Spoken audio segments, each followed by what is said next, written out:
Bentar ya, Ustadznya saya spotlight dulu.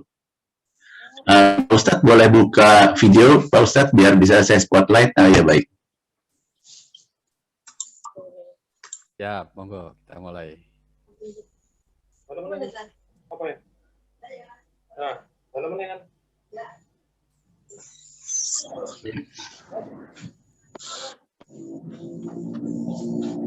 Assalamualaikum warahmatullahi wabarakatuh.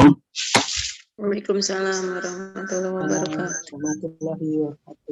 Untuk bisa lebih hikmat, maka saya akan mute ya partisipan.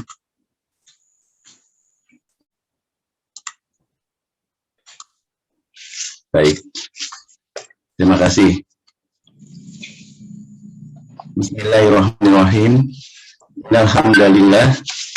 Nahmaduhu wa nasta'inu wa nastaghfiruhu wa na'udzu billahi min syururi anfusina wa min sayyiati a'malina.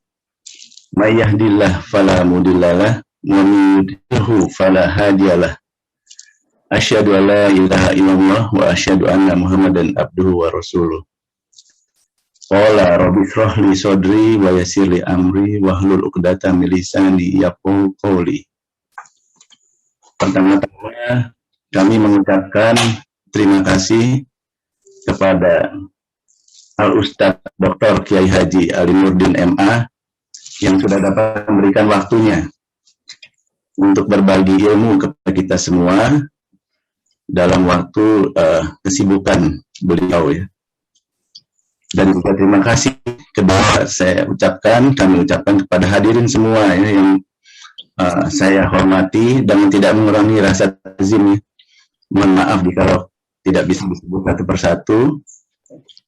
Yang hanya sudah mau meluangkan waktunya untuk hadir di kajian ini, dan semoga kita semua mendapatkan barokah dari Allah Subhanahu wa Ta'ala. Sedangkan tata cara kajian seperti biasanya akan saya sampaikan terlebih dahulu, yaitu pertama judul kajiannya adalah itu yang lagi hangat dan semoga kita selalu tetap memberikan perhatian ya sebetulnya. Nah, yaitu judul kajiannya adalah Israel dan Palestina dalam perspektif Al-Quran dan hadis. Penyampaian kajian kira-kira 30 menit sampai 45 menit. Lalu nanti di akhir dipersilakan akan dibuka sesi tanya jawab ya.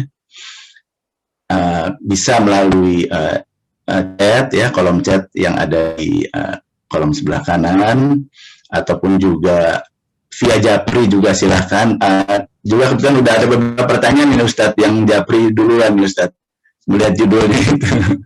Ya jadi ataupun juga silahkan raise hand ya, raise hand ya, angkat tangan, bisa diklik di situ ada di kolom tanda tangan mengangkat tangannya, silahkan.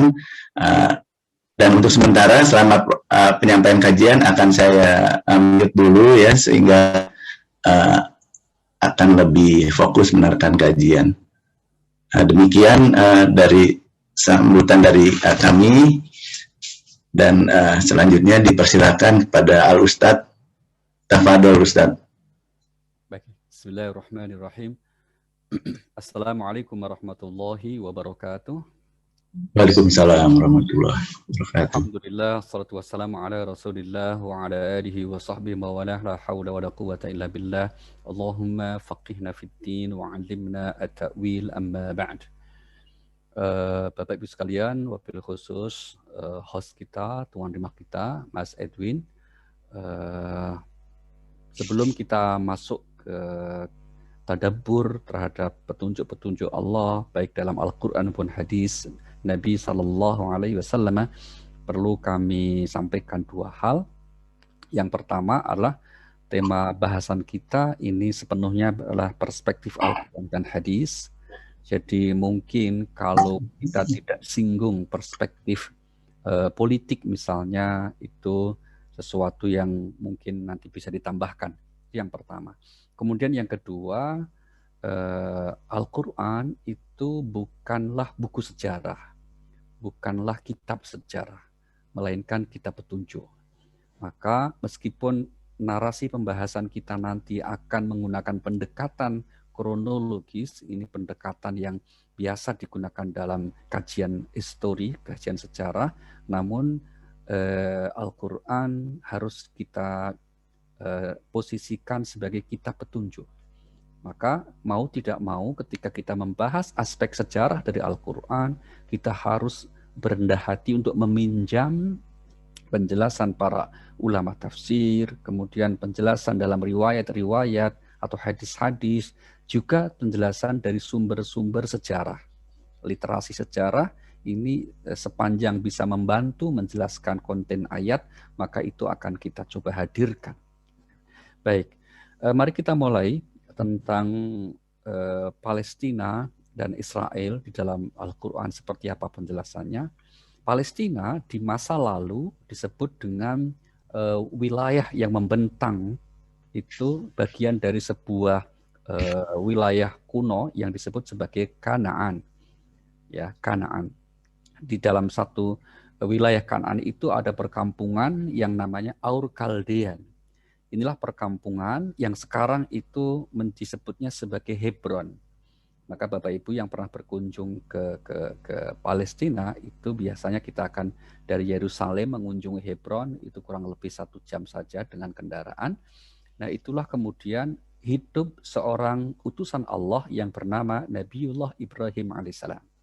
Ya, beliau lahir, dibesarkan, dan hidup tinggal di Hebron atau di Aur Kaldean, wilayah Kanaan itu. Kemudian mendapat mandat untuk berdakwah kepada kaumnya, termasuk keluarga ataupun keluarga kerabatnya. Maka kemudian mendapat penolakan. Dan akhirnya karena ditolak, maka beliau akhirnya meninggalkan kaumnya, meninggalkan kampungnya, pergi untuk mengembara, berpindah dari satu tempat ke tempat yang lain. Apa yang dilakukan Nabi Ibrahim itu, ini kita garis bawahi betul ya, karena nanti akan kita jadikan pijakan untuk menilai siapa atau kenapa Israel itu kemudian disebut sebagai bangsa Ibrani atau Ibri dan seterusnya itu. Karena maknanya salah satunya adalah bangsa yang nomaden, berpindah dari satu wilayah ke tempat wilayah yang lain dan tidak pernah menetap. Dan di satu wilayah terkadang mereka akan hidup ratusan atau bahkan ribuan tahun. Mari kita lihat surah nomor 37 ayat yang ke-99. Ini ayat yang menginformasikan bagaimana Nabi Ibrahim pergi meninggalkan kampungnya. Allah berfirman, wa qala inni zahibun ila rabbi sayahdin. Surah 37 As-Saffat ayat 99. Baik, Ustadz, saya baca artinya Ustadz ya. Monggo. Dan Ibrahim berkata, sesungguhnya aku pergi menghadap kepada Tuhanku, dan Dia akan memberi petunjuk kepadaku. Iya, aku akan pergi menghadap Tuhanku. Yang ini kemudian diberikan makna tafsirnya, beliau pergi untuk mengembara, mengikuti perintah Tuhan, mengikuti perintah Allah Subhanahu wa Ta'ala. Nah, maka kemudian beliau kemudian mengembara ke satu tempat-tempat yang lain, sampai kemudian ketika beliau saat itu sudah menikah, membawa keluarganya juga untuk mengembara. Salah satu tempat pengembaraan itu adalah ke Mesir, bumi Mesir, ya. Maka kemudian beliau mendapatkan hadiah dari Raja Mesir saat itu, yang tentu belum Fir'aun. Ya, di masa itu belum, masih jauh sekali. Kita tahu bahwa Mesir juga sebuah negara atau wilayah yang memiliki struktur kerajaan yang sangat kuno, lama sekali ya. Maka buktinya kita lihat piramida di Giza misalnya, ada 150 lebih piramida di Mesir, salah satu yang paling besar namanya Giza. Nah, itu membuktikan bahwa mereka memang termasuk bangsa yang memiliki peradaban yang luar biasa. Nah, Ibrahim kemudian mendapatkan hadiah yang disebut Hajar, ya, maka beliau menikah dengan Hajar. Dari pernikahan dengan Hajar inilah lahir putranya yang bernama Ismail, yang kemudian beliau ajak hijrah ke sebuah lembah yang kosong, tempat yang belum berpenghuni, yang namanya Bakkah atau Makkah. Ya, yang kemudian dalam munajat doa-doa Nabi Ibrahim ketika pertama kali membawa putranya ini dan istrinya itu, ya, berarti ini istri yang kedua, Nabi Ibrahim berdoa yang diabadikan oleh Allah di surah nomor 2, surah Al-Baqarah ayat 126. surah 2 ayat 126 di mana Nabi Ibrahim berdoa, wa idz qala Ibrahimu rabbi ja'al hadza baladan aminah. Baik. Artinya, dan ingatlah ketika Ibrahim berdoa, ya Tuhanku, jadikanlah negeri ini negeri yang aman sentosa, dan berikanlah rezeki dari buah-buahan kepada penduduknya yang beriman di antara mereka kepada Allah, ya beriman di antara mereka kepada Allah dan hari kemudian. Allah berfirman, dan kepada orang yang kafir pun aku beri kesenangan sementara, kemudian aku paksa ia menjalani siksa neraka, dan itulah seburuk-buruk tempat kembali. Ya, apa yang dimaksud dengan negeri ini, negeri yang aman, itu adalah kota Makkah. Ini dari rangkaian ayat-ayat lainnya kita temukan bahwa beliau datang ke kota Makkah membawa istri dan putranya Ismail. Maka kenapa di Ka'bah itu ada tempat yang disebut Maqam Ibrahim. Sekaligus juga ada Hijir Ismail. Karena disitulah beliau pernah mengalami atau hidup bersama keluarganya. Yang kemudian di kunjungan berikutnya, maka turun ayat untuk diuji oleh Allah menyembelih putranya, yaitu Ismail itu. Dan seterusnya. Yang ini kita garis bawahi kaitan dengan tema kita adalah Ismail setelah menetap di tempat atau di kota Makkah, beliau kemudian menikah dengan salah satu anggota suku Arab yang nomaden yang disebut suku Jurhum. Jadi dalam sejarah bangsa Arab, Bapak Ibu, ada dua jenis Arab. Yang pertama Arab al-Badi'ah, Arab yang kuno, yang di Al-Quran misalnya disebut bangsa Thamud, bangsa Ad, kaum Syu'aib, itu mereka adalah, atau bangsa Madian, disebut sebagai Arab kuno. Yang kedua Arab yang musta'ribah, Arab yang genuine, yang asli, itu seperti kaum Saba di negeri Yaman. Nah, yang kedua ada bangsa Arab ghairu musta'ribah. Ini hasil dari asimilasi kombinasi bangsa Arab keturunan dari Nabi Ismail dengan suku Jurhum. Nah, dari keturunan keluarga inilah kemudian lahir suku besar Arab, salah satunya namanya suku Quraisy. Dan dari suku Quraisy inilah lahir Nabi kita Muhammad sallallahu alaihi wasallam. Itu kita gambaran sekilasnya seperti itu. Nah, inilah kemudian yang sampai sekarang kemudian menjadi berkembang komunitas bangsa Arab. Kemudian kita kembali ke Nabi Ibrahim bersama keluarganya, kemudian beliau kembali lagi ke Kanaan, dan kemudian dianugerahi oleh Allah Subhanahu wa taala keturunan yang lain dari istri yang pertama yaitu Sarah. Beliau dianugerahi putra yang bernama Ishak, yang kemudian juga melahirkan putra lagi yang bernama Yakub. Ini yang Allah abadikan di surah nomor 19, ya. Surah 19 pada ayat yang ke-49, di mana Allah berfirman, wa'tazilukum wa ma tad'una min dunillahi wa ad'u rabbi asa alla akuna bidu'a'i rabbi syaqiyya falamma i'tazalahum wa ma ya'buduna min dunillah wa habna lahu ishaqa wa yaqub. Ya, artinya maka ketika Ibrahim sudah menjauhkan diri dari mereka dan dari apa yang mereka sembah selain Allah, kami anugerahkan kepadanya Ishak dan Yakub, dan masing-masingnya kami angkat menjadi nabi. Iya, kami anugerah kepada Ishak sebagai putra dan Yakub, ini cucunya berarti. Jadi, nah, Yakub itu siapa? Di ayat yang lain kita temukan Yakub inilah yang bergelar Israel. Yakub inilah sekali lagi yang dipanggil dengan gelar Israel, yang dalam bahasa Arab adalah Abdullah. Ini bahasa Ibrani Israel itu. Bahasa Arabnya adalah Abdullah, hamba Allah, hamba yang dikasihi oleh Allah Subhanahu wa taala.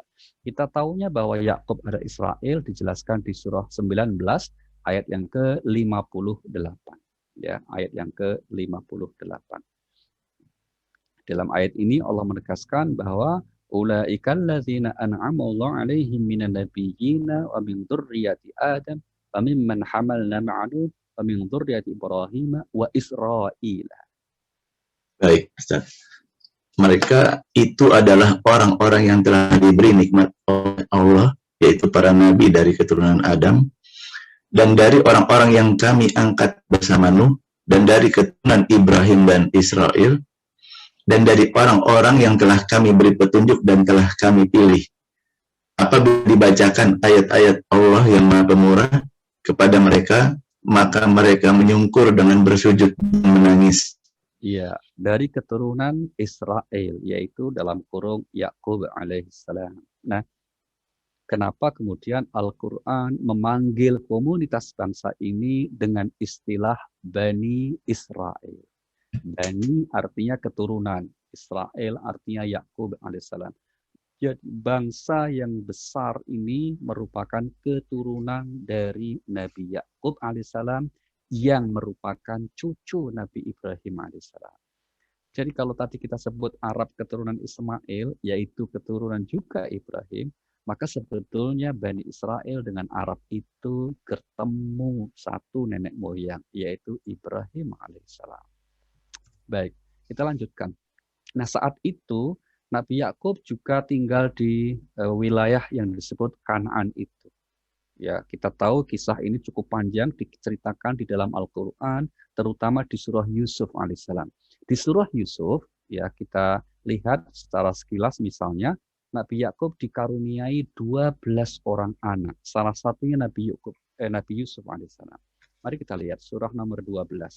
Surah Yusuf yang menceritakan awal kehidupan Nabi Yusuf bersama keluarganya di Kanaan, ya, yang Nabi Yusuf ketika itu berkata, Inni ra'aitu ahada asyara kaukaba wa syamsa wal qamara ra'aituhum li sajidin. Ayat berapa itu, Ustaz? Ayat 4, surah 12 ayat 4. Baik. Ingatlah ketika Yusuf berkata kepada ayahnya, "Wahai ayahku, sesungguhnya aku bermimpi melihat 11 bintang, matahari dan bulan. Kulihat semuanya sujud kepadaku." Iya. Apa yang dimaksud dengan 11 bintang? 11 bintang, 12 pertama Yusuf, itu maksudnya putra Nabi Yakub. Matahari dan bintang adalah ayah dan ibu Nabi Yusuf alaihissalam. Yang kita tahu singkat ceritanya bahwa saudara-saudara Nabi Yusuf yang berjumlah 11, itu yang satu ibu hanya satu, yaitu Benyamin, yang 10-nya adalah beda ibu, itu kemudian menaruh iri kepada Yusuf, yang puncaknya Yusuf dibuang. Ya, terus kemudian ditemu oleh kafilah, dijual di Mesir. Nah, lagi-lagi Mesir sudah berganti rezim. Ya, Mesir saat itu dikuasai oleh sebuah rezim yang namanya Hyksos. Maka kemudian dijuallah di Mesir di pasar budak dan kemudian dibeli oleh keluarga pembesar kerajaan saat itu.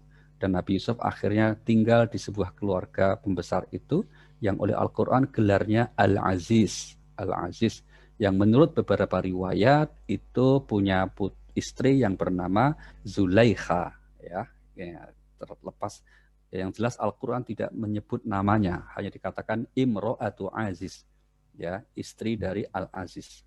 Nah, ketika tinggal di itulah kemudian beliau difitnah, ya, akhirnya masuk penjara karena diajak berbuat yang enggak, beliau nolak karena seorang yang dijaga oleh Allah Subhanahu wa taala.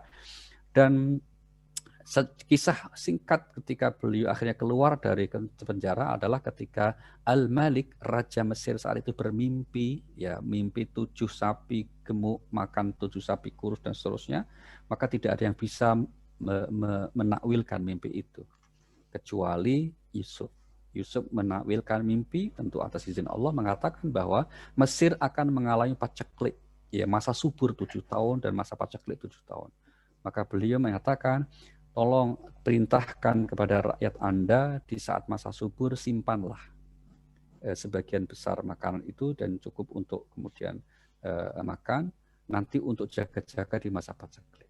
Dan ternyata betul terjadi. Nah, kita tahu ketika masa paceklik tiba, dari sekeliling Mesir termasuk negeri Kanaan datang untuk mengharapkan bantuan. Nah, Yusuf saat itu sudah menjabat sebagai ya kalau sekarang mungkin Menteri Keuangan atau Kepala Bulog lah, ya. Lihat 10 saudaranya datang 10 saudaranya datang, maka Yusuf mengenalinya, tapi saudaranya tentu tidak mengira karena mereka menduga pasti Yusuf sudah meninggal. Sudah mati. Ya. Akhirnya Yusuf memberitahu bahwa dia adalah Yusuf.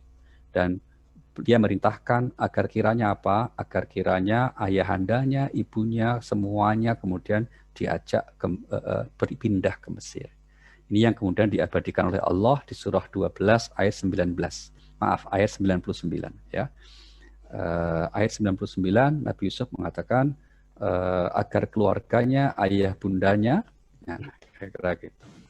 Surah 12 ayat 99 dan 100 boleh ke Mas?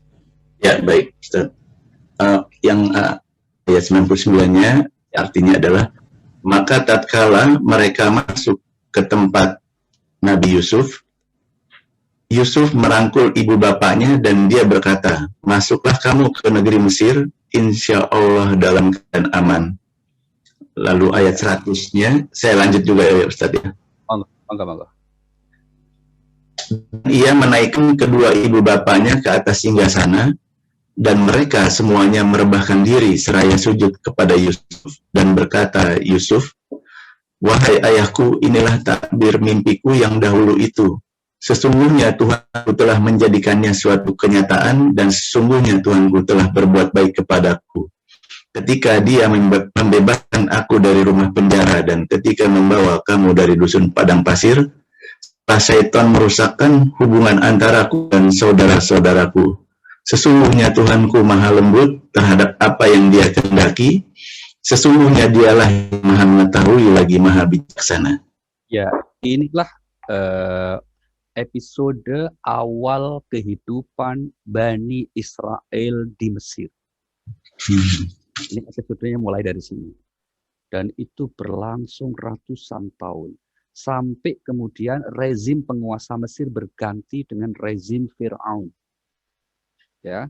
Nah, ketika di zaman Yusuf, rezim penguasa Mesir sangat welcome karena memang Yusuf pejabat, sangat melindungi, maka mereka memperoleh kejayaan, memperoleh kemakmuran, kesuksesan begitu. Tapi begitu rezim berganti, Fir'aun, kita tahu bahwa Fir'aun bersikap keras, bahkan kasar terhadap Bani Israel, ya. Salah satunya bentuknya membunuhi bayi-bayi Bani Israel karena bisikan dari tukang sihirnya yang mengatakan kerajaan Anda akan diambil atau akan diluluhkan oleh keturunan Israel. Maka Fir'aun perlu merasa mencegah, jangan terjadi. Nah, di saat momen seperti itulah Allah utus atau Nabi Musa alaihissalam lahir di kalangan Bani Israel. Ya kan? Maka kemudian kisahnya hampir mirip dengan Nabi Yusuf. Nabi Musa lahir, kemudian dihanyutkan di Sungai Nil oleh ibunya. Yang menemu adalah istri dari Fir'aun yang bernama Bu Fir'aun. Oh, bukan ya, namanya konon Asia ya, bukan Nyonya Fir'aun ya, namanya Asia. Nah, maka kemudian bayi Musa dipelihara oleh Fir'aun sampai usia remaja. Nah, sampai usia remaja kemudian Nabi Musa membuat heboh, ya terlibat tawuran begitu dengan penduduk pribumi. Jadi kalau ada isu pribumi dan non-pri itu di zaman Nabi Musa juga sudah ada. Nabi Musa itu bersama Bani Israel di Mesir adalah golongan non-pri, penduduk asli Mesir yang kita kenal dengan suku bangsa Kipti. Ya, mereka kemudian Nabi Musa terlibat tawuran itu yang diabadikan oleh Al-Quran. Surah nomor 28 ayat 15. Ya, wa dakhala al-madinata 'ala hini khaflatin min ahliha fawajada fiha rajulaini yaqtatilan. Dan Musa masuk ke kota Memphis ketika penduduknya sedang lengah. Maka didapatinya di dalam kota itu dua orang laki-laki yang berkelahi, yang seorang dari golongannya Bani Israel dan seorang lagi dari musuhnya kaum Fir'aun. Maka orang yang dari golongannya meminta pertolongan kepadanya untuk mengalahkan orang yang dari musuhnya. Lalu Musa meninjunya dan mati musuhnya itu. Musa berkata, ini adalah perbuatan syaitan. Sesungguhnya syaitan itu adalah musuh yang menyesatkan, lagi nyata permusuhannya. Inilah salah satu apa yang disebut sebagai kesalahan Nabi Musa. Dalam sebuah hadis ya yang bercerita tentang keadaan kelak manusia di mahsyar, manusia itu kan apa namanya butuh syafaat para nabi. Maka mereka mendatangi Nabi Nuh. Nabi Nuh menolak dengan menyampaikan alasannya.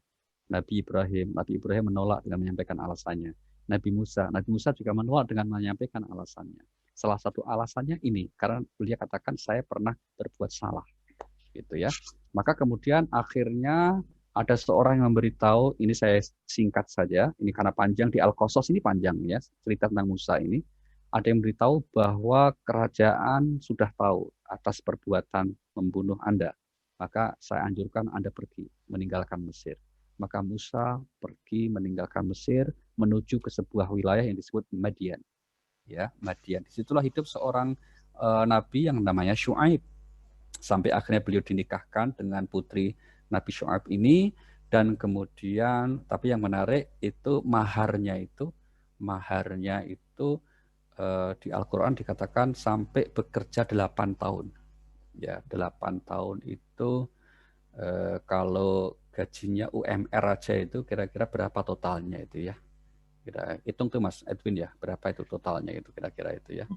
Dan itu enggak hanya 8 tahun, ternyata sampai digenepi 10 tahun. Jadi kalau orang sono tuh maharnya itu mahal-mahal sampai hari ini itu memang sejarahnya panjang dari itu ya. Yang mahar murah itu kan orang Indonesia itu, apalagi di puncak murah banget maharnya itu. Nah itu dari perhatian juga ya kira-kira gitu. Singkat cerita setelah menikah beliau kemudian mengajak keluarganya itu untuk kembali ke Mesir. Dan di saat itulah Allah memanggil Musa dengan memberikan tugas untuk berdakwah kepada Fir'aun. Nah, ini ceritanya panjang di surah Asy-Syu'ara. Nah, beliau diberi mukjizat, di samping diberikan Taurat juga diberi mukjizat dengan tongkatnya itu. Maka puncak permusuhan Musa dan Fir'aun yaitu kemudian akhirnya Fir'aun memutuskan untuk membunuh semua bangsa Israel di Mesir. Bunuh, ya, termasuk Musa tentu saja. Nah, rencana itu kemudian tentu diketahui oleh Allah dan Allah perintahkan agar Musa bersama seluruh Bani Israel saat itu di Mesir untuk keluar dari Mesir, lari. Inilah yang kemudian dalam riwayat atau dalam Alkitab sering disebut dengan Exodus, ya, Exodus. Sehingga ada juga filmnya kan, Exodus ini Bani Israel keluar dari Mesir karena apa? Karena dikejar oleh Fir'aun.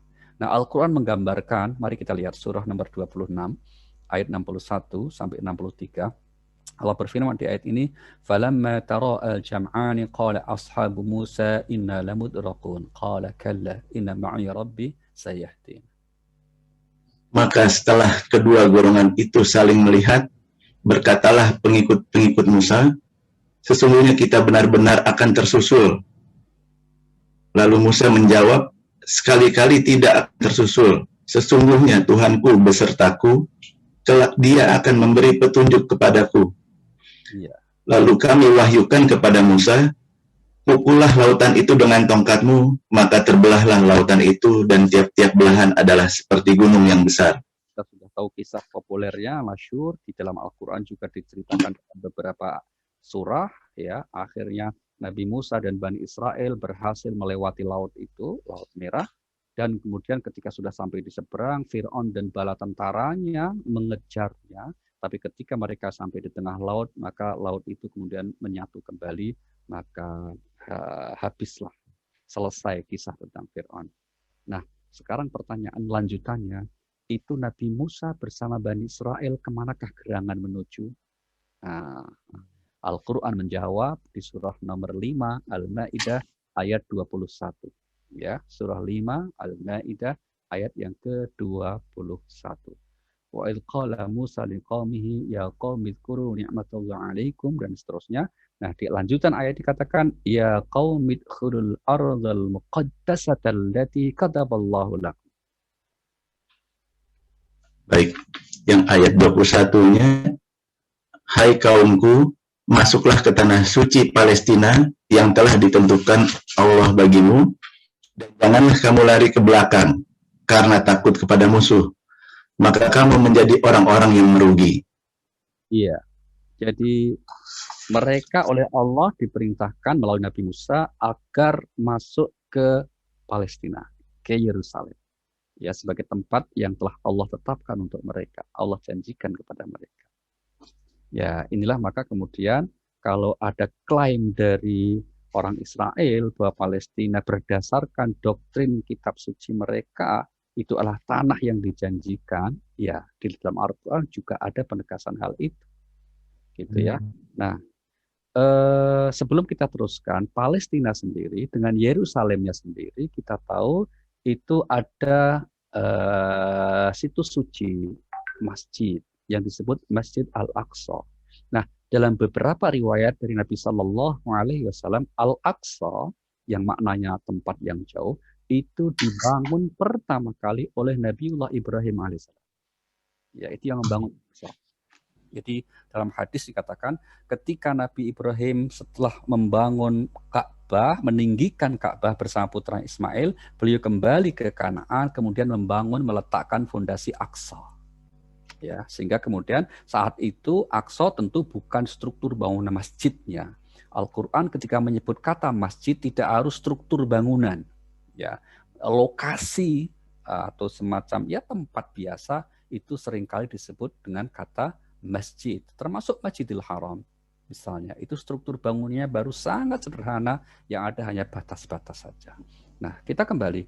Kemudian pertanyaan lanjutannya, bagaimana respon Bani Israel, bangsa Israel atas perintah Allah melalui Nabi Musa agar mereka masuk ke Palestina itu?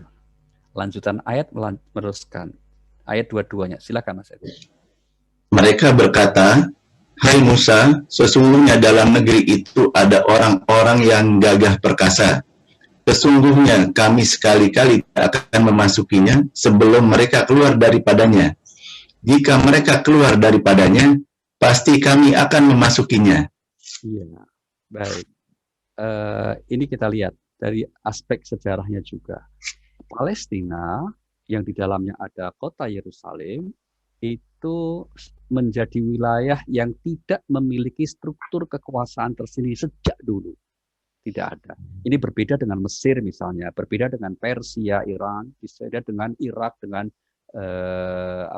Babilonia, ya dengan Raja Nebukadnezar yang terkenal, dengan Turki, ya dengan khilafah yang banyak sejarah kekuasaannya. Nah, Palestina selalu menjadi tempat yang dikuasai oleh penguasa yang luar. Nah, kira-kira gitu.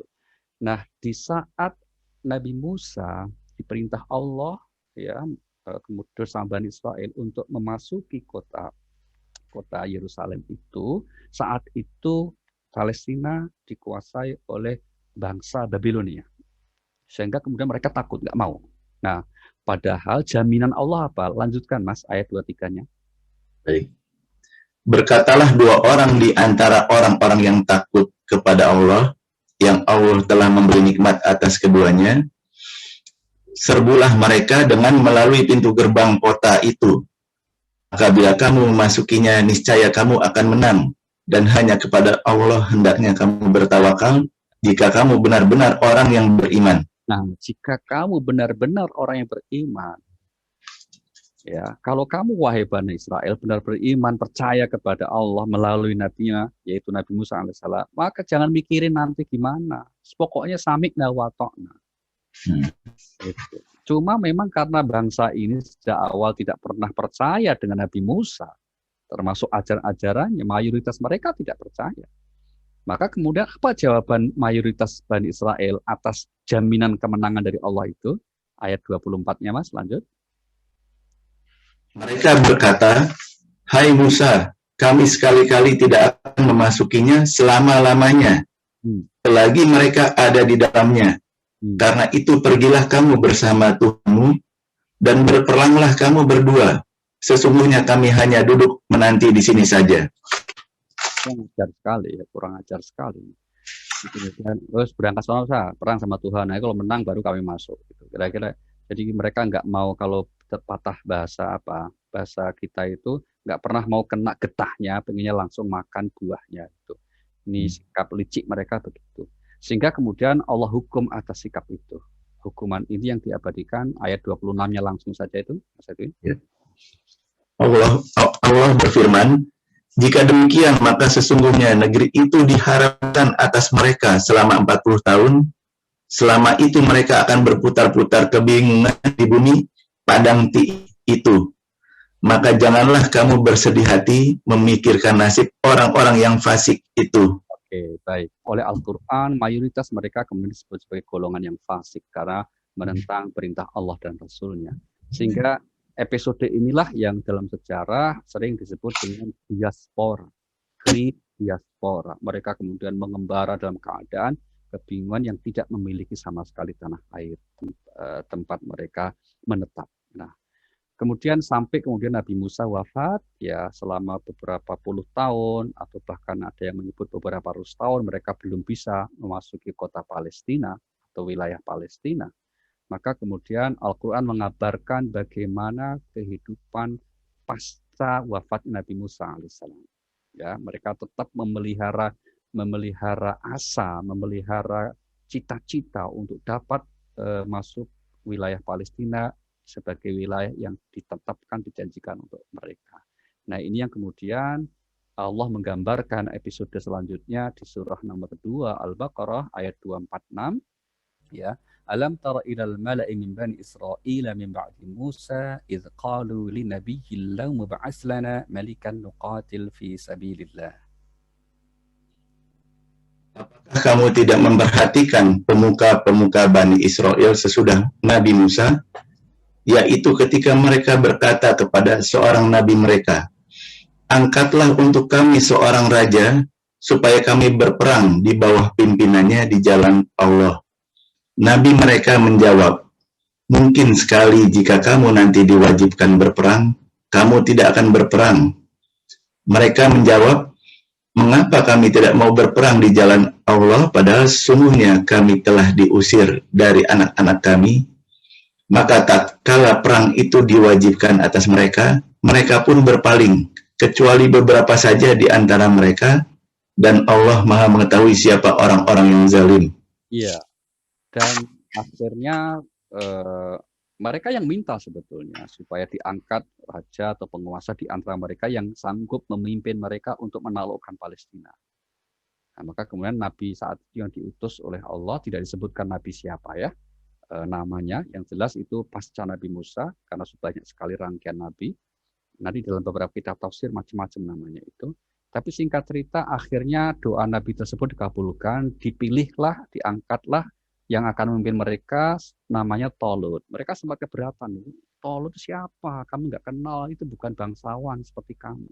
Mereka sempat menolak. Maka kemudian Nabi-nya mengatakan, kalau kamu menolak, kamu nggak akan pernah bisa masuk ke Palestina itu. Apa buktinya bahwa Tolut itu yang direkomendasi oleh Allah? Nah, di Al-Quran kemudian di ayat 248 itu dikatakan adanya tabut dan seterusnya. Ya, singkat cerita akhirnya Tolut berjuang, berperang, didampingi panglima dari Bani Israel yang masih muda, belia, namanya Daud. Nah, ini episode Daud mengalahkan Jalut atau David melawan Goliat. Dalam perspektif Al-Quran, akhirnya Bani Israel di bawah panglima Tolut dan Daud berhasil mengalahkan penguasa Palestina saat itu yang bernama Jalut. Ini yang diabadikan di ayat 251-nya, Mas. Baca 251-nya. Fahazmuhum bi'idznillah wa qatala Dawud Jalut. Mereka, tentara Tolut, mengalahkan tentara Jalut dengan izin Allah, dan dalam peperangan itu Daud membunuh Jalut. Kemudian Allah memberikan kepadanya Daud pemerintahan dan hikmah sudah meninggalnya Tolut, dan mengajarkan kepadanya apa yang dikehendakinya. Seandainya Allah tidak menolak keganasan sebagian umat manusia dengan sebagian yang lain, pasti rusaklah bumi ini. Tetapi Allah mempunyai karunia yang dicurahkan atas semesta alam. Inilah episode untuk pertama kali bangsa Israel berhasil mendirikan kerajaan di Palestina, menguasai sepenuhnya Palestina di bawah kendali Raja Daud, ya, atau Nabi Daud. Yang kemudian itulah mengapa negara Israel sekarang ini mereka menggunakan benderanya adalah dengan bintang Daud karena ingin melanjutkan kejayaan kerajaan mereka sejak di masa Daud. Nabi Daud wafat dilanjutkan putranya, seorang nabi juga yang bernama Sulaiman. Dan Sulaiman inilah yang berhasil menancapkan tonggak kejayaan kerajaan Israel di Palestina. Maka tempat ibadah yang mereka bangun diklaim oleh orang-orang Yahudi sebagai Sulaiman Temple. Ya, tempat yang dibangun di sekitar Aqsa itu, yang kemudian menjadi wilayah tembok ratapan itu, yang mereka yakini yang membangun adalah King Solomon. Dalam Al-Quran kita sebutnya Nabi Sulaiman. Jadi ini bukan Nabi keturunan Jawa ya, karena namanya pakai su itu katanya dari Jawa. Enggak juga ya, jangan digatuk-gatukkan begitu. Karena dia mengatakan Nabi Sulaiman ini kerajaannya nggak bisa dilawan gitu. Sekarang nggak ketahuan posisinya di mana. Karena apa? Ini kerajaannya dulu yang membangun infrastrukturnya itu adalah bangsa jin. Nah, di Al-Quran diceritakan bahwa kontraktor pembangun infrastruktur kerajaan Sulaiman itu bangsa jin. Maka Nabi Sulaiman berdoa agar diberi kerajaan yang nggak bisa disaingi oleh manusia sampai hari kiamat. Itu diabadikan di surat-surat ya. Nah, singkat cerita, ada juga yang mengatakan Borobudur di Magelang itu yang bangun Nabi Sulaiman. Katanya begitu.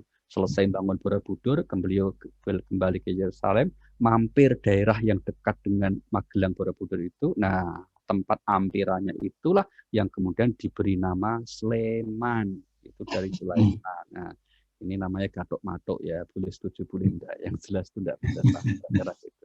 Ini namanya cocokologi, dicocok-cocokkan. Nah, setelah Sulaiman wafat, maka kerajaan Israel di Palestina terpecah, utara dan selatan. Nah, ini sudah menjadi sunatullah. Kalau sebuah kerajaan pecah, ya, maka kemudian mengundang kekuatan dari luar untuk masuk. Nah, kalau tadi sebelumnya, di episode sebelumnya, ya Jalut ini dari Persia, ya. Kemudian kalau yang sebelumnya awal di zaman Musa itu Babilonia, maka ketika di era setelah Nabi Sulaiman inilah yang masuk adalah Persia lagi, yang kemudian berhasil dikalahkan penguasa yang juga tidak kalah kuatnya. Inilah ya siapa? Yaitu Romawi. Ya, penguasa Romawi. Di era itu menjelang diutusnya Nabi Isa alaihissalam, di era itu Palestina itu menjadi tempat pertempuran perebutan antara dua imperium ini, Romawi dan Persia. Para sejarawan mengabarkan Romawi Persia itu di era modern seperti dulu Amerika dan Uni Soviet yang terus akan berebut pengaruh. Nah, maka kemudian ketika Palestina dikuasai Romawi, maka Allah utus seorang nabi kepada Bani Israel, yaitu Nabi Isa alaihissalam. Nah, saat itu Bani Israel sudah memiliki dogma keyakinan yang mereka klaim itu dari nabi mereka atau dari tokoh mereka. Tokoh utama mereka itu adalah putra Nabi Yakub alaihissalam yang bernama Yahuda.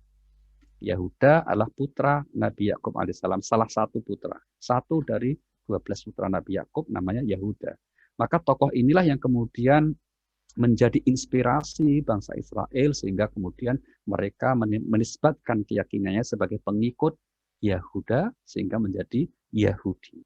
Nah, sudah terkodifikasi menjadi suatu kepercayaan Yahudi. Nah, Nabi Isa diutus oleh Allah untuk meluruskan keyakinan mereka itu. Tapi kemudian apa responnya? Mereka kemudian justru kemudian menolak ya, dan puncaknya ingin membunuh, menyalib Nabi Isa alaihissalam. Dalam Al-Quran jawaban ini kita temukan di surah nomor 4 ayat yang ke-156 157.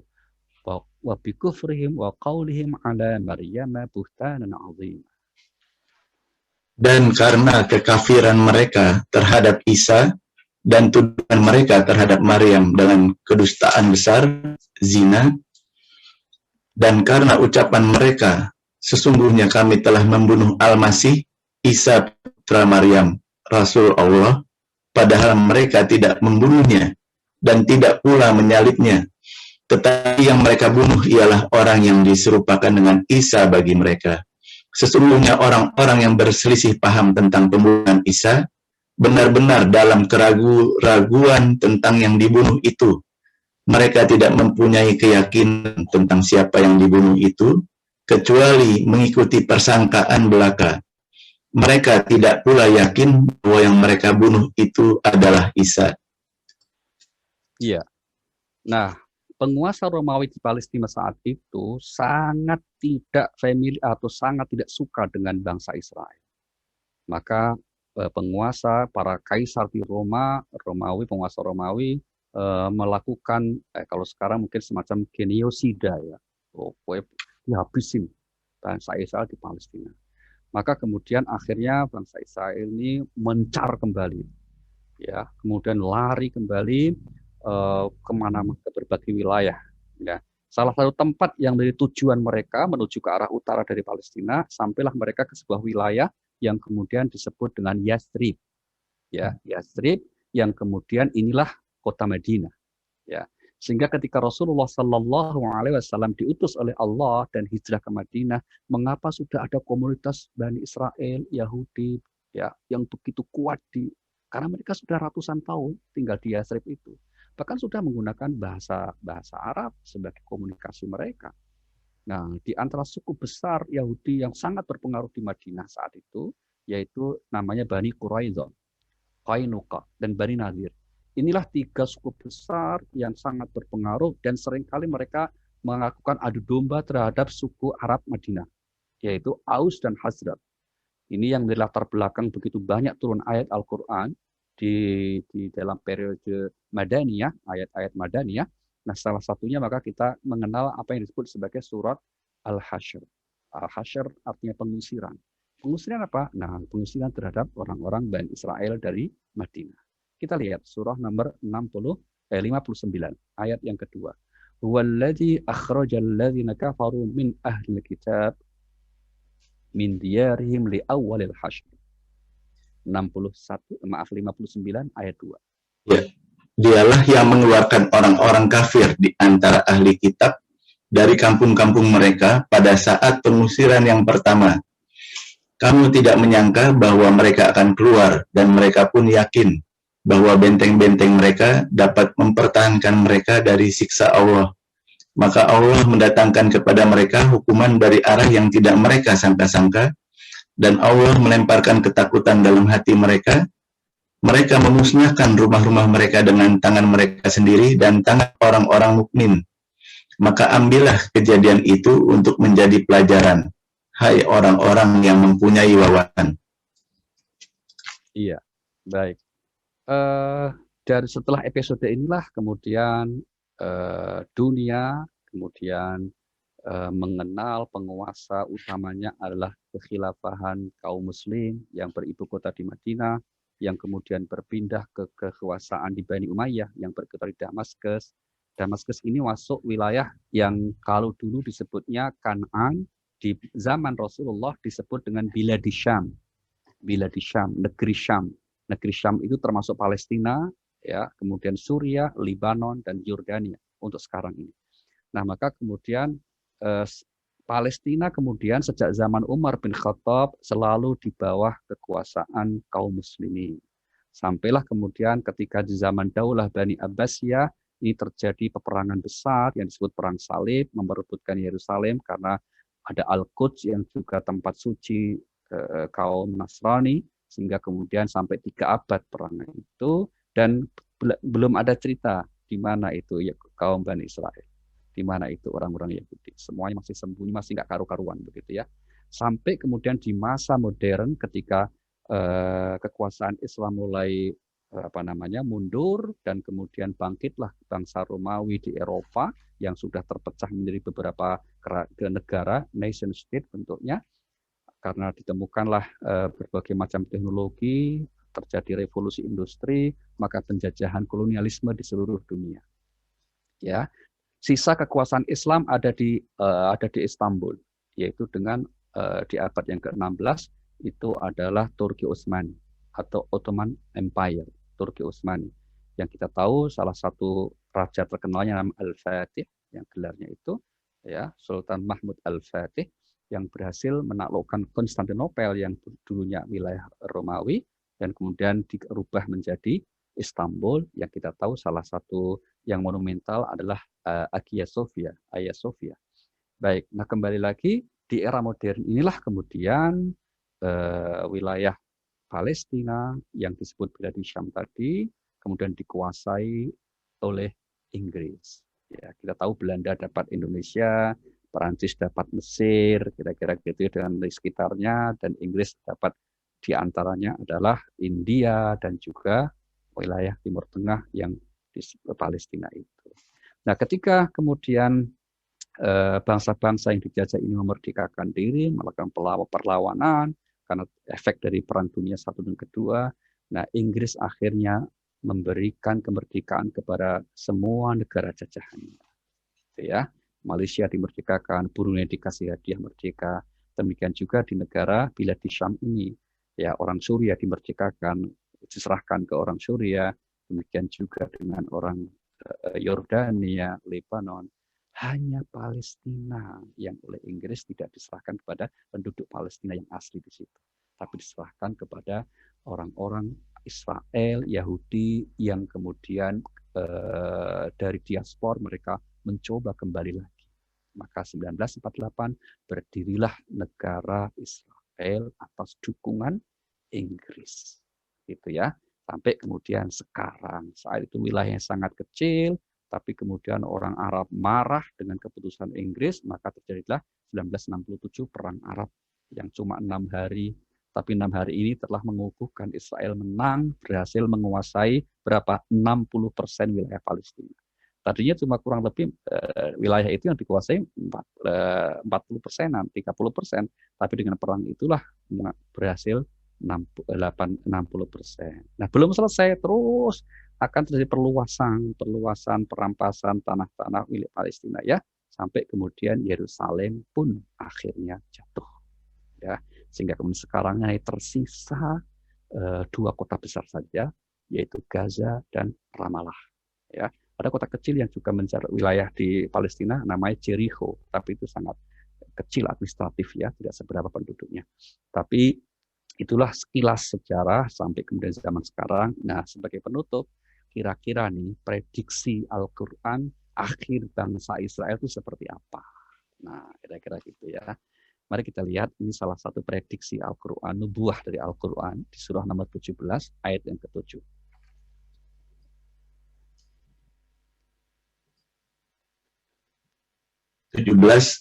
Ayat 7 ya Ustaz? Ya. Jika kamu berbuat baik, berarti kamu berbuat baik bagi dirimu sendiri, dan jika kamu berbuat jahat, maka kejahatan itu bagi dirimu sendiri.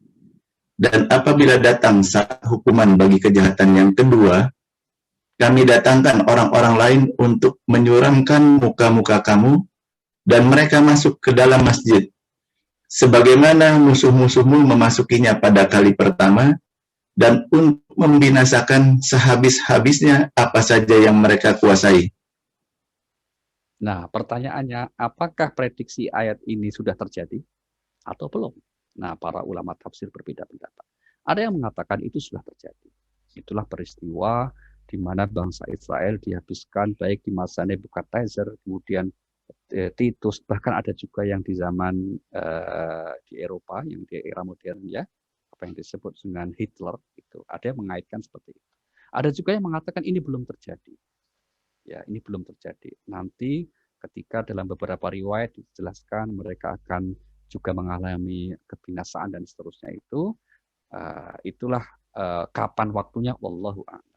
Tidak dijelaskan dengan term waktu tertentu itu. Tapi yang terpenting kita mengambil pelajarannya bahwa ini adalah persoalan yang memang sudah ribuan tahun, dan yang paling utama ini adalah persoalan tentang kezaliman satu bangsa terhadap bangsa yang lain.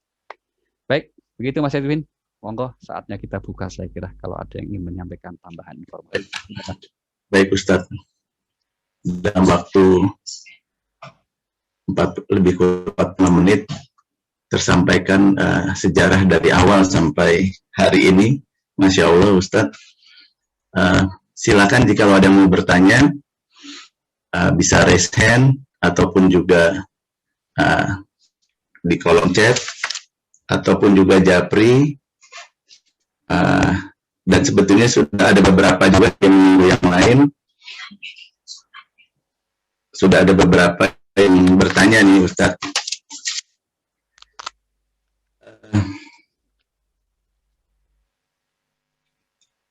Ada sahabat non Muslim bertanya Ustadz sebetulnya. Ini mungkin ini saya satu dulu, nanti lanjut ada yang raise hand. Ini pertanyaan sahabat non Muslim Ustadz. Jadi ada keterkaitan tabut perjanjian Nabi Musa atau Nabi Sulaiman ya mungkin tepatnya, yang memang di Quran pun ada tertera. Nah itu mungkin Ustadz bisa memberikan sedikit pencerahan mengenai itu Ustadz. Oh iya, mari kita lihat ayatnya yang menceritakan tentang itu. Surah 2 ayat 248. Mas. Baik. Wa qala lahum nabiyuhum innallaha ya inna ayata mulkihi ayatiyakumut tabutu fi sakinatu min rabbikum. Ya, saya bacakan artinya. Dan Nabi mereka mengatakan kepada mereka, sesungguhnya tanda ia akan menjadi raja ialah kembalinya tabut kepadamu. Di dalamnya terdapat ketenangan dari Tuhanmu dan sisa dari peninggalan keluarga Musa dan keluarga Harun. Tabut itu dibawa malaikat. Sesungguhnya pada yang demikian itu terdapat tanda bagimu jika kamu orang yang beriman. Jadi ini tabut yang oleh Al-Quran sendiri dinyatakan itu adalah berisi peninggalan dari keluarga Musa dan keluarga Harun. Kita tahu Musa dan Harun adalah satu periode bahkan bersaudara mereka ya. Itu saudara Nabi Musa alaihissalam. Nah maka kemudian bentuknya apa? Wallahu a'lam. Tidak ada penjelasan rinciannya di dalam riwayat-riwayat yang sahih, termasuk di ayat Al-Quran. Tidak ada penjelasannya. Sehingga kemudian yang pasti tabut itu yang kemudian menjadikan pembesar-pembesar Bani Israel itu menerima keputusan Nabi saat itu untuk memilih Talut sebagai raja mereka. Untuk memilih Talut sebagai panglima perang mereka.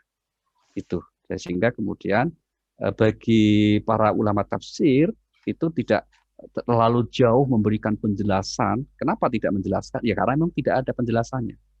Ya kan? Karena kalau toh ada dijelaskan itu spekulatif. Boleh setuju, boleh tidak. Sehingga kemudian yang terpenting bagi para ulama tafsir selalu mengingatkan apa pelajaran penting dari hal itu. Nah, kira-kira gitu. Sehingga kemudian dalam konteks inilah tentang tabut yang berisi peninggalan keluarga Musa dan keluarga Harun itu isi persisnya apa, wallahu alam. Tapi yang jelas itu dibawa oleh malaikat dan menjadikan para pembesar Bani Israel saat itu tenang. Dan oh iya betul dia berarti pilihan Tuhan. Karena isyaratnya sudah mereka sepakati.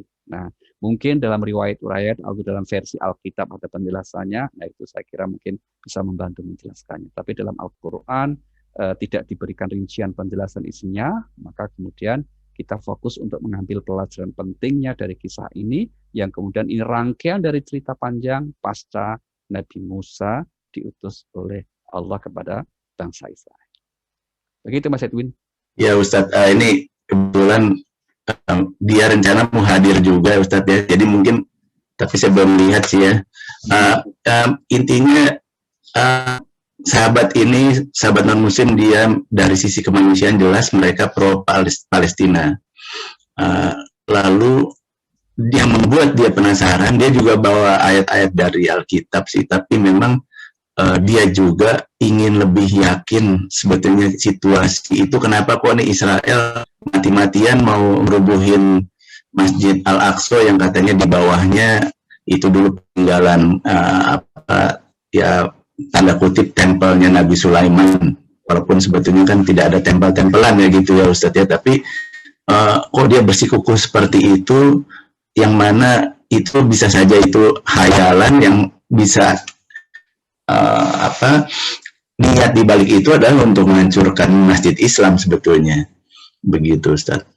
Iya, baik, betul sekali ya. Jadi memang kenapa ada yang pesimis bahwa ini akan terjadi perdamaian, karena memang satu sisi bangsa Israel mencaplok Palestina itu berdasarkan keyakinan suci agama mereka. Itu. Sementara bangsa Palestina mempertahankan mati-matian dari jajah Israel karena mereka meyakini betul ini tanah tumpah darah mereka. nggak ketemu kan akhirnya Mas. Maka ada yang pesimis, akan terjadi sebuah perdamaian abadi begitu ya. Nah, posisi kita bagaimana ya? Posisi kita bahwa ini adalah persoalan kezaliman satu bangsa merampas tanah air bangsa orang lain dengan alasan itu karena keyakinannya dalam kitab suci mereka. Nah, ini yang saya kira posisi kita sekali lagi tentu kita stand with Palestine dan terus mendoakannya, membantu semampu-mampu kita di hari-hari ini, ya kira-kira begitu, karena ini adalah persoalan kemanusiaan dan sudah menjadi amanah undang-undang negara kita juga bahwa penjajahan harus dihapus dari muka bumi ini, dan karena apa? Kita sangat menghargai kemanusiaan. Maka sila kita yang kedua, kemanusiaan yang adil dan beradab. Maka pesan kita Pak, jangan sampai karena kita berbeda dalam menyikapi persoalan Israel-Palestina, kita sendiri berantem. Jangan sampailah gitu. Karena kita juga diamanati oleh Pancasila, sila ketiga apa? Meskipun kita universalis mengakui kemanusiaan, tapi kita juga harus tetap menjaga persatuan Indonesia. Begitu Mas Edwin. Ya, siap. Baik, Ustadz. Ada beberapa pertanyaan, tapi kita bisa dari Pak Purjanto dari Sleman tadi ingin bertanya, tapi silakan kalau bisa di-unmute Pak Purjanto. Assalamualaikum warahmatullahi wabarakatuh. Pak Edwin? Ya, Pak Purjanto ya. Maaf. Suaranya kurang jelas, Pak. Assalamualaikum. Waalaikumsalam. Terputus. Anu aja satu. Ya, monggo silakan. Bisa?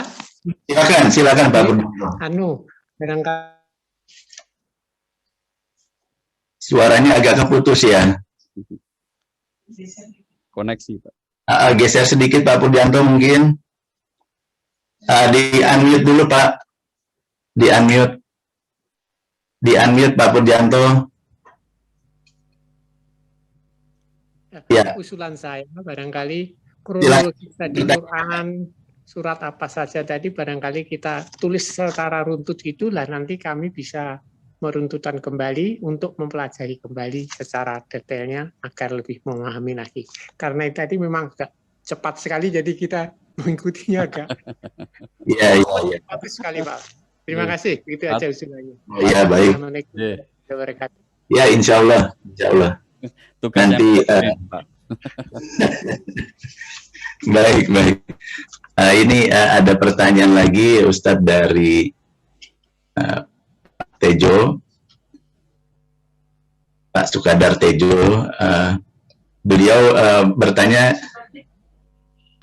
hikmah kenapa bangsa Israel dikaruniakan kecerdasan di atas rata-rata? Hikmah utamanya segala anugerah itu berdimensi cobaan ya Pak.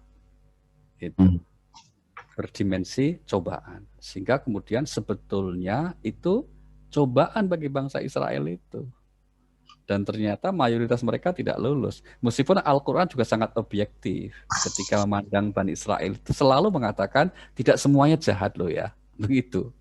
Tapi banyak dari mereka, maka kebanyakan dari mereka itu. Al-Quran tidak mengatakan semua mereka, enggak, kebanyakan dari mereka. Dan seterusnya.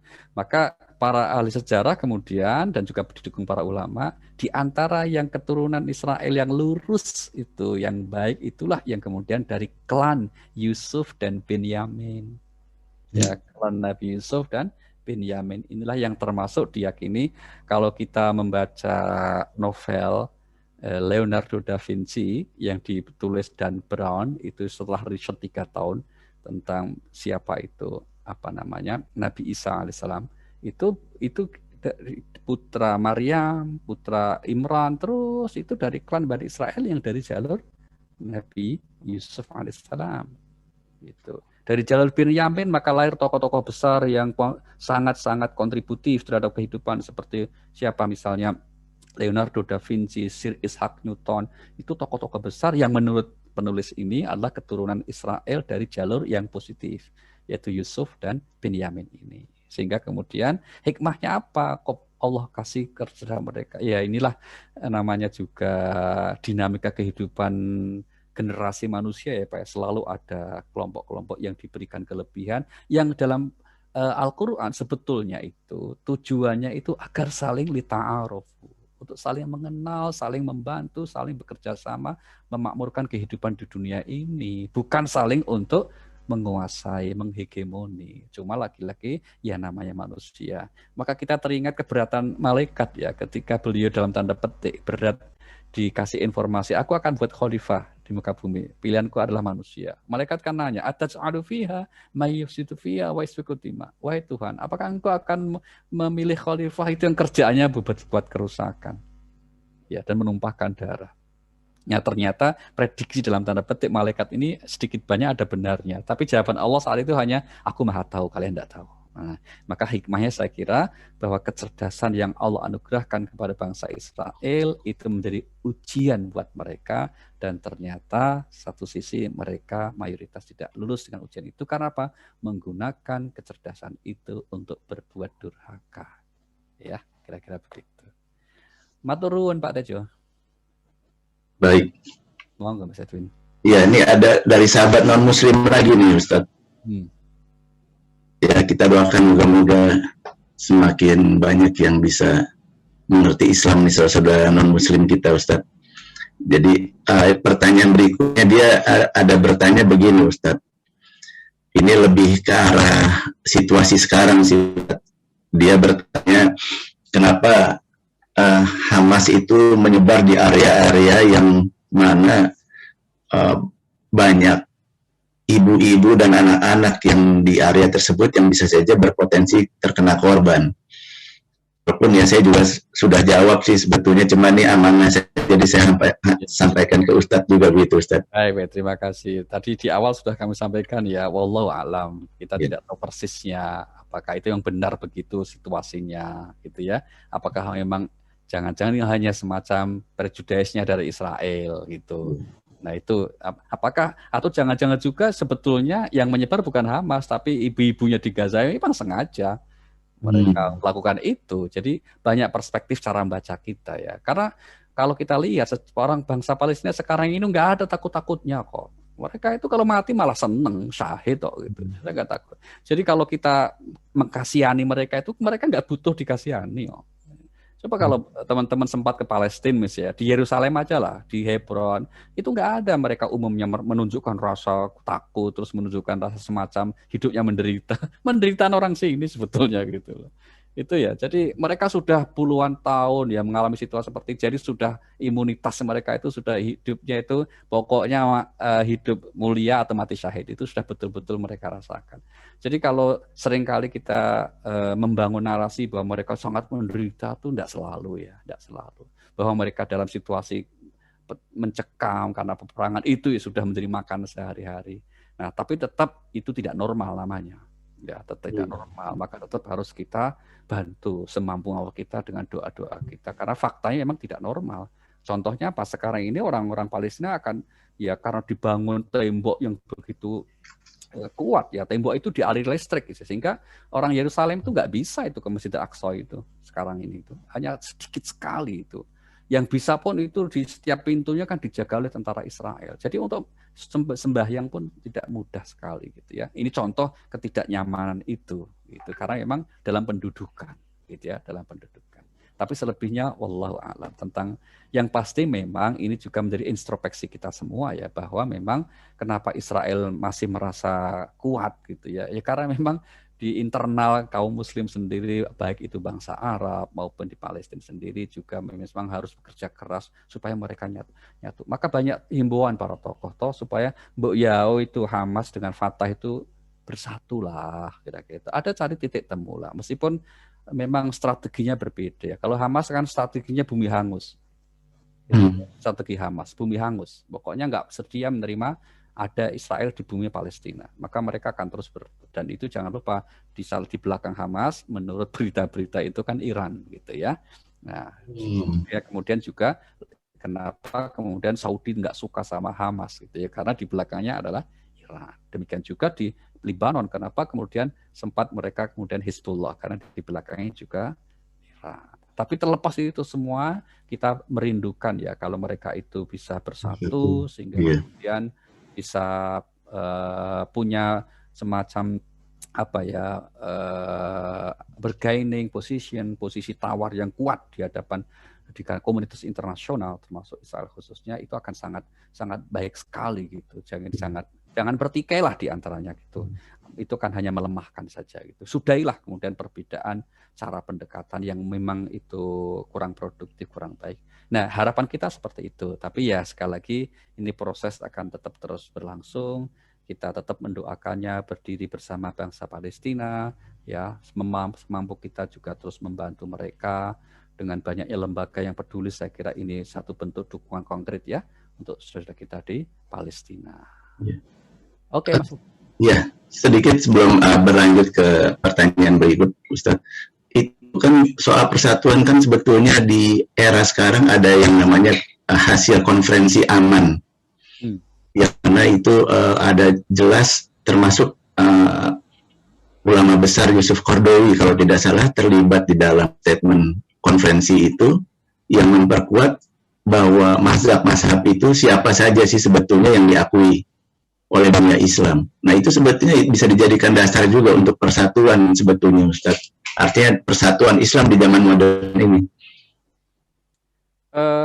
Secara normatif itu sudah banyak dilakukan ya, Mas. Termasuk persatuan atau piagam perdamaian ya yang diinisiasi oleh Syekh Ahmad Thayyib Grand Syekh Al-Azhar bersama Paus.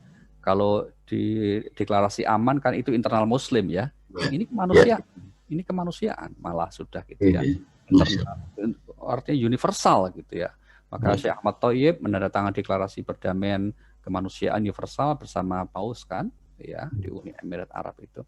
Ini lebih tinggi posisinya. Sehingga kemudian dalam konteks deklarasi aman sebetulnya sudah ada aturan norma yang disepakati, ternyata kan kemudian prakteknya itu masih ada Yaman yang bertikai, Suriah yang nggak selesai-selesai, Afghanistan yang masih membara, Libya yang nggak tahu kemana arahnya gitu. Jadi kan itu keprihatinan kita ya. Jadi nampaknya kita masih bersyukurlah bangsa Indonesia ini meskipun jumlahnya hampir sama dengan mayoritas semua bangsa Arab yang disatukan gitu kan. Bangsa Arab yang disatukan itu kan 23 negara yang terpecah itu kalau disatukan totalnya kan 250 jutaan orang. Kan sama dengan sebelah kita itu. Nah, kita alhamdulillah masih bisa bersatu. Itu kita syukurilah ya. Alhamdulillah. Iya. Oke.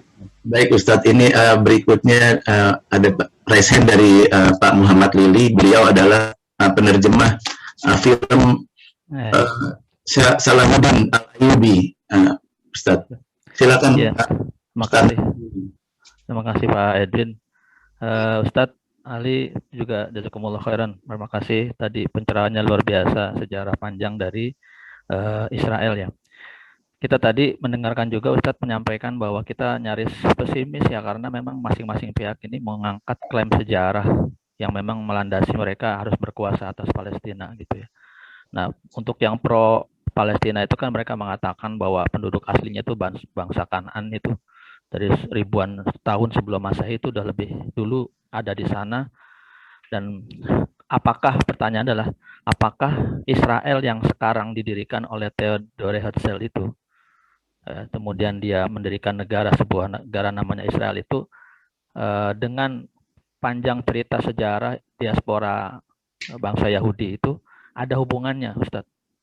Karena ini kan mereka mengangkat sejarah masa lalu yang kemudian dia kumpulkan lagi Yahudi yang ada di berbagai negara untuk datang ke Palestina berdasarkan mereka punya kesamaan dengan Bani Israel yang dulu ribuan tahun juga pernah katanya menguasai Palestina dari Nabi Daud alaihissalam itu.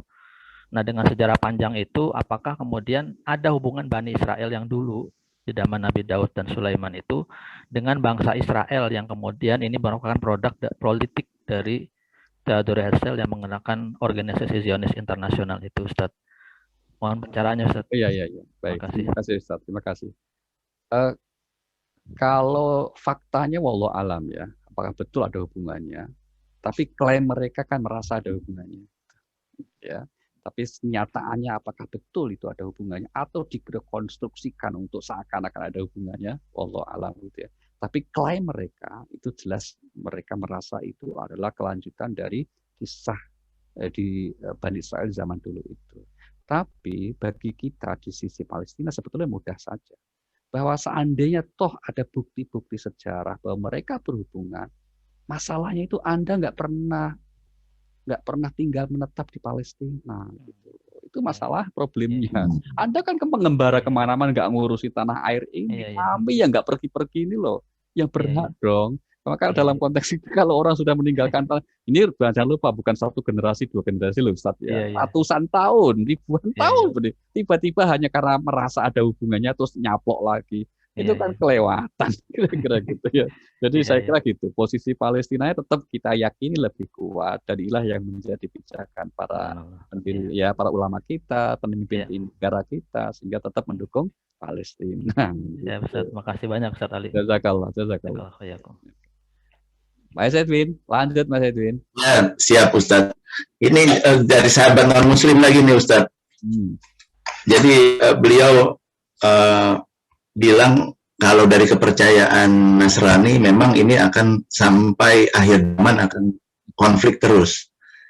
Tapi saya menyampaikan dari sisi positif sih ke beliau bahwa kita tetap harus positif karena justru kalau kita positif inilah walaupun itu tetap konflik tapi sunatullah yang ditentukan oleh Allah itu akan bergulir. Nah, pertanyaannya begini Ustadz, jadi kalau sampai akhir zaman ini, kalau dari versi kawan ini yang Nasrani ini, dia bilang, ya sudah kita ada sedikit pasrah kalau dari sisi dia, tapi sisi yang lain dia ada kecenderungan terhadap kenapa ya kemanusiaannya begitu sadis nih Israel begitu. Nah, jadi melihat situasi itu kira-kira apa yang Ustadz bisa pandu agar dia bisa lebih mengerti begitu Ustadz? Kalau kita bicara realitasnya ya, realitas sekarang ini, yang kita sekarang ini, maka satu-satunya yang bisa kita harapkan adalah komunitas internasional bersatu untuk kemudian mewujudkan perdamaian itu. Paling tidak kan ada perundingan itu kan kita tidak bisa menang-menangan. Apa yang dituntut Hamas, Israel harus lenyap, dan Palestina tidak mengakui keberadaan Israel, jelas itu nabrak tembok. Ya kan, nabrak tembok, tidak mungkin karena faktanya sekarang Israel sudah berdiri menguasai 80% wilayah Palestina dan penduduknya lebih banyak.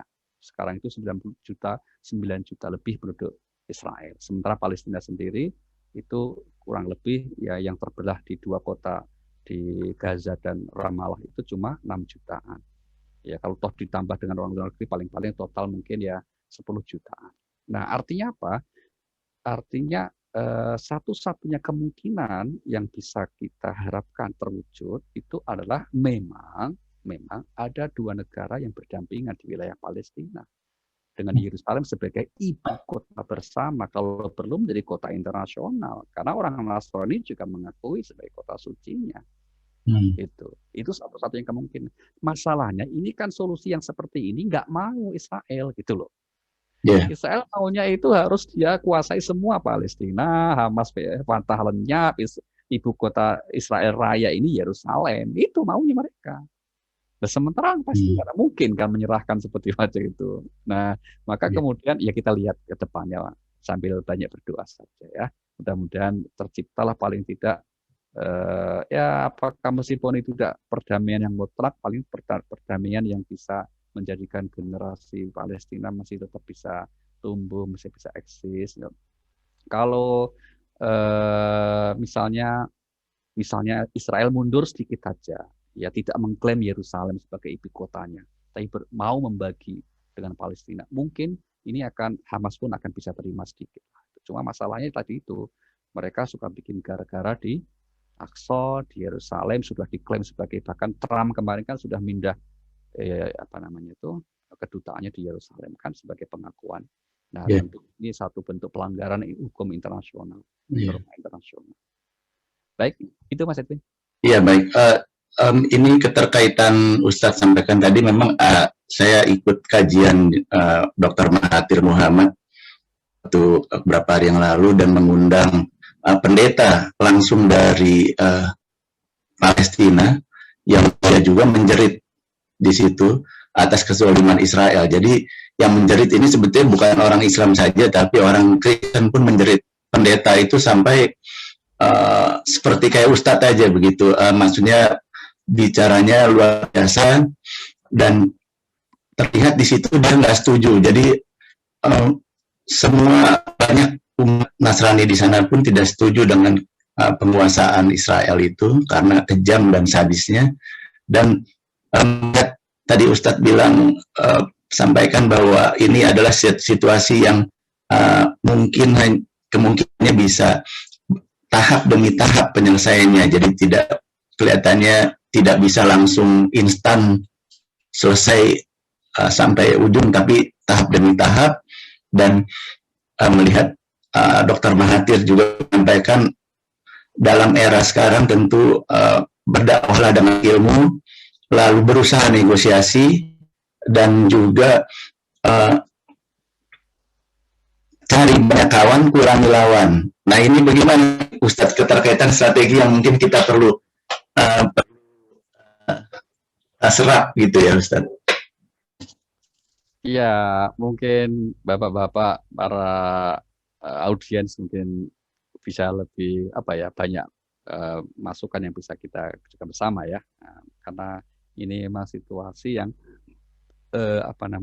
membutuhkan kebersamaan kita, membutuhkan ukhuwah kita, membutuhkan respon cerdas kita, tidak sekedar emosi ya. Sehingga kalau ada kawan yang terkadang emosi supaya Indonesia mengirim pasukan ke sana, saya kira itu nggak diharapkan juga oleh orang Palestina. Kami nggak butuh pasukan, kira-kira gitu. Yang dibutuhkan adalah posisi yang tegas, yang jelas untuk terlalu mendukung mereka di saat apapun. Nah ini yang kadang-kala kan nggak mereka dapati ya. Kita tahu misalnya banyak negara di sekitar Palestina yang justru kadang-kala mesra dengan Israel, seperti Uni Emirat Arab misalnya, dan seterusnya. Jadi ini problem politik yang kita dari kejauhan ini sebagai sama Muslim kadang gemes juga gitu.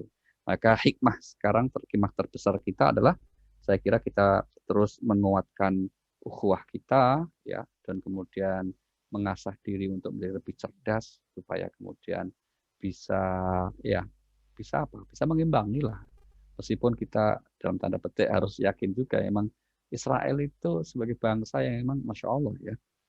Tadi kalau disimpulkan Pak Tejo itu cerdas itu, 9 dari 10 orang Israel itu sarjana terpilih.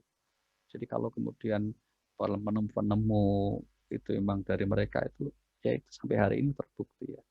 Ini yang saya kira tidak bisa kita hanya mengandalkan otot ya, okol saja tenaga, tapi juga harus dengan kecerdasan, dengan riyadhah, dengan kita menguatkan keimanan kita, maka insya Allah itu bisa berkontribusi lah untuk kebaikan saudara-saudara kita di Palestina. Saya kira begitu Mas Edwin.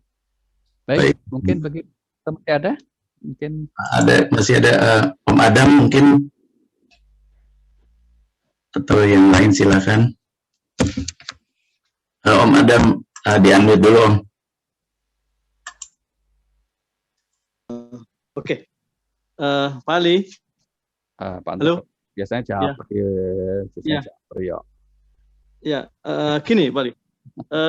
Kalau kita lihat secara mungkin emosional gitu ya, ini sekarang di benaknya Benyamin Netanyahu itu kan kira-kira begini, saya hancurin pun mana Allah toh nggak nolong mereka, kira-kira kan begitu. Kira-kira dugaan kita seperti itu. Nah, sebenarnya dalam posisi seperti ini, pertolongan Allah itu nanti apa memang ini oleh Allah dibiarkan supaya kita sebagai umat Islam yang lain untuk membantu, dan itu adanya ibadahnya, atau memang dengan prerogatifnya Allah suatu saat ini kan diistidrojkan gitu. Gimana Pak Ali dalam hal ini Pak? Waduh, ini berat nih Pak Nur, karena kita mencoba meraba-raba apa yang akan dilakukan Allah gitu ya. Itu sungguh berat itu ya. Sehingga tapi paling tidak gini, kita tetap berprasangka baik, berhusnudzon ya dengan Allah. Pasti Allah tidak membiarkan kezaliman itu akan terus merajalela. Maka kalau dalam keyakinan para ulama itu begini, semakin zalim Israel itu semakin mempercepat kehancurannya. Sebetulnya gitu, Pak. Terusnya gitu. Semakin Israel terus zalim, semakin mempercepat kehancurannya. Karena tadi ayatnya sudah dibaca oleh Mas Edwin ya di surah Al-Baqarah ayat 251 itu ada namanya hukum keseimbangan. Hukum keseimbangan itu mengatakan walau la taf'ullahin nasa ba'dahum bi ba'din la fasadatil ardh. Sekiranya Allah tidak menghalau kezaliman satu bangsa dengan mengalahkan bangsa yang zalim itu, maka binasalah hidup ini, binasalah bumi ini, rusaklah semesta ini. Sehingga kemudian ketika seorang sudah zalim melampaui atau sekelompok bangsa zalim melampaui batas, itulah sebetulnya tanda-tanda senjakala kehancurannya sudah dekat. Itu yang terjadi dengan Fir'aun, bangsa rezim Fir'aun, itu yang terjadi dengan rezim di Mekah Abu Lahab, itu yang terjadi dengan zaman-zaman dulu. Ketika sudah puncak zalimnya, itu tanda sebentar lagi saat kehancurannya sudah dekat. Nah, maka kemudian di satu sisi sebetulnya kita tetap harus meyakini menjaga asa yang seperti itu. Tapi kapankah itu terjadi? Nah, sekali lagi hanya Allah yang Maha mengetahui. Yang penting sekarang kita berusaha terus memetik hikmah, mengambil pelajaran, terus berusaha membantu semampu kita, dan jangan lelah untuk terus mendoakan. Begitu Pak Nur. Ya, tapi di dalam surat Al-Isra, Pak Ali, yang dikatakan kerusakan Marota ini, 2 kali kerusakan itu, Pak Ali. Yang satu itu kerusakan apa, yang kedua itu kerusakan apa, Pak Ali? Nah itu, makanya itu para ulama tafsir berbeda pendapat. Ada yang mengatakan itu telah lewat. Kerusakan yang pertama itu zaman Nebukadnezar. Yang kedua kerusakan zaman Kaisar Titus dari Romawi. Maka hampir-hampir Bani Israel habis itu. Gitu. Tapi ada yang juga yang mengatakan bahwa kerusakan pertama sudah lewat karena bangsa Israel pernah mau habis, tapi kemudian muncul lagi dan nanti saatnya akan mereka dihancurkan untuk periode yang kedua. Dan itu kapan? Wallahu a'lam. Dalam beberapa riwayat itu ada, tapi diperselisihkan, Pak. Misalnya tentang fenomena apa yang disebut sebagai pohon horkat, gitu ya. Sehingga kemudian diceritakan nanti bangsa Israel itu atau orang-orang Israel itu akan dihabiskan, mereka sampai sembunyi di bawah pohon horkat, ya. Nah, pohon inilah yang kemudian akan melindungi mereka. Dalam riwayat itu katakan batu-batu pun akan bicara. Tuh lihat di situ ada orang Israel, kira-kira gitu. Nah ini tapi ini sekali lagi prediksi yang seperti ini kapan akan terjadinya, wallahu a'lam. Ya. Begitu Pak Nur. Iya, Pak. Tadi suratnya ayat 51 surat apa ya Ustaz? Yang mana Pak? Yang ayat 51 tadi yang semakin zalim Israel itu akan semakin 251 Al-Baqarah. Ayat 251 ya. Ya, surah 251. Surah Al-Baqarah ayat 251. Tadi sudah dibaca Pak Edwin. Iya. Itu kan ada frase di tengah ayat itu mengatakan seandainya Allah tidak menghalangi kezaliman satu bangsa, maka binasalah. Maka dari hukum keseimbangan itu, sunatullah keseimbangan itu kita simpulkan kalau kezaliman suatu bangsa sudah mencapai puncaknya, itu juga pertanda kehancuran bangsa itu sudah dekat. Kira-kira begitu. Baik Ustaz. Nah ini salah satu contoh nih. Kenapa Belanda kok lama itu? Kok di Indonesia loh Pak, kok sampai 3,5 abad. Sedangkan Jepang tuh 3,5 tahun. Karena Belanda jajahnya itu jajah kalem-kalem aja gitu loh Pak. Nggak terlalu dolim lah. Maka tahan lama dia. Bandingkan dengan Jepang, jajahnya kurang ajar betul. Itu Romusanya itu apa namanya? Dengan wah itu kacau betul. Maka binasa. Ya kira-kira begitu loh contoh gampangnya ya. Ini sekedar untuk contoh sederhana itu. Nah kan Belanda kan jajahnya wow banget. Karena sebetulnya ya dia ya masih damai dengan penduduk Indonesia, damai dengan yang diambil kan cuma rempah-rempahnya, tapi orangnya katanya ya masih baik, bahkan tidak sedikit yang disekolahkan ke Belanda yang bagus-bagus gitu kan. Nah itu akhirnya mereka tahan lama gitu ya, nggak terlalu zalim lah gitu ya. Tapi Jepang sebentar, kalau zalim sudah lewat melampaui batas, begitu kira-kira. Pak Ali, jadi kalau kembali pada Al-Baqarah ayat 251, Itu kalau ibarat kalau Allah ingin jatuhkan meteor Amerika satu, meteor satu Israel kan habis sudah kan, misalnya Wali ya. Tapi tadi ya kan adanya keseimbangan tadi ya. Jadi dalam hal ini mungkin memang Allah Maha tahu ya. Jadi memang sunatullahnya memang harus terjadi seperti ini dulu gitu Pak Ali. Betul Pak. Saya kira gitu. Dan hikmahnya kira-kira ya supaya tadi itu selama persyaratan menang belum terpenuhi di antara umat Islam, kayaknya kalau nggak mungkin menang tuh Pak. Ya kan? Persyaratan menangnya itu apa toh? Ya kan harus bersatu. Ya, harus fokus ukhuwahnya kompak gitu kan. Kalau nggak kompak, sama kan Pak, kita merebut kemerdekaan itu kan kita kompak seluruh Indonesia. Kalau nggak kompak ya susah ngusir Belanda, susah ngusir Jepang. Nah, sama kira-kira Palestina, kalau syarat terpenuhi kemenangan itu pasti tiba. Udah janji Allah itu. Syarat terpenuhi itu apa? Mereka kemudian bersatu, kompak ya demi tujuan bersama itu. Terus didukung oleh komunitas internasional yang juga kompak, pasti habis itu. Kok nggak seberapa. Saya sering mengatakan orang Israel 9 juta, orang Arab 250 juta. Nggak usah pakai senjata, pipis bareng banjir tuh. Itu kalau lihat jumlahnya itu loh Pak, kira-kira gitu.